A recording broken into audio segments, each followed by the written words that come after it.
Well, it's supposed to be the most wonderful time of the year, until it isn't.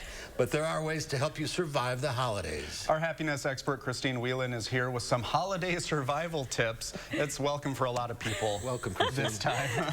Welcome. Happy Cyber Monday. Happy Cyber Monday. Leading to some of that holiday stress, probably. Indeed it is. Indeed it is. So at UW-Madison, I teach a class called Consuming Happiness, about how we try to buy happiness successfully and unsuccessfully.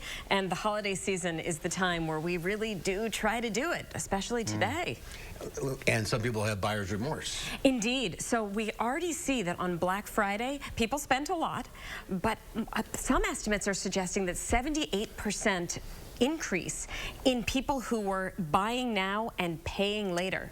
This is not good for people's happiness. So what they would do is they would buy something on Black Friday and be excited about it, but then the credit card bill comes and then they have to pay it.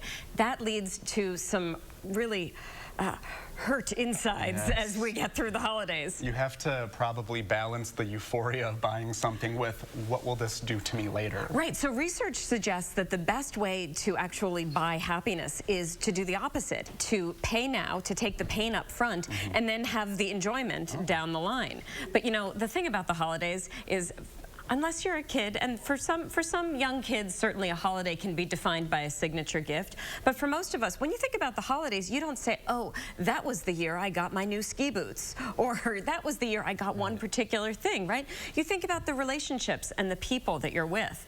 With inflation as high as it is right now and all these financial pressures, I think this is really the year to lean into relationships. And maybe give a sort of a more personal, creative gift.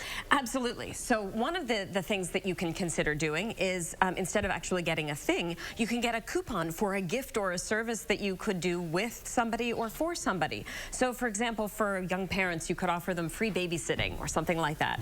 And then you're giving the gift of yourself and of time, you're building the relationship, you're not breaking the bank. Yeah, and you get to be creative and not have to get a second job to pay off all that credit card debt. Absolutely, because this is what then will come in January, right? And so then you get hit by all these bills, and any holiday happiness you had is filled by a lot of buyer's remorse on the back end. And this can cause a lot of tension among families and couples. Absolutely. So, you know, one of the things that we hear a lot is that fights about money are a real source of tension for couples.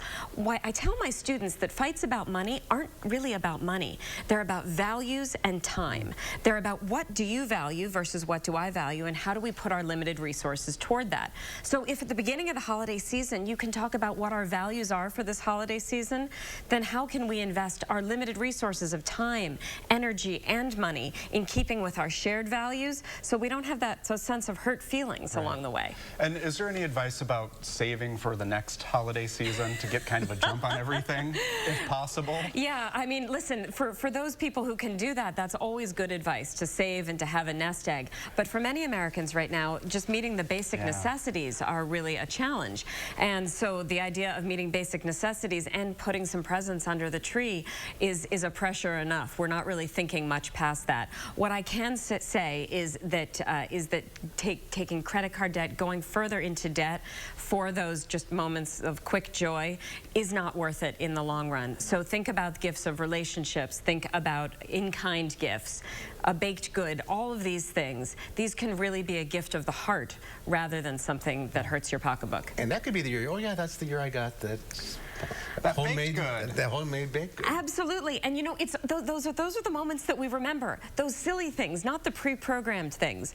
Somebody calls it a sort of sideways glance at happiness.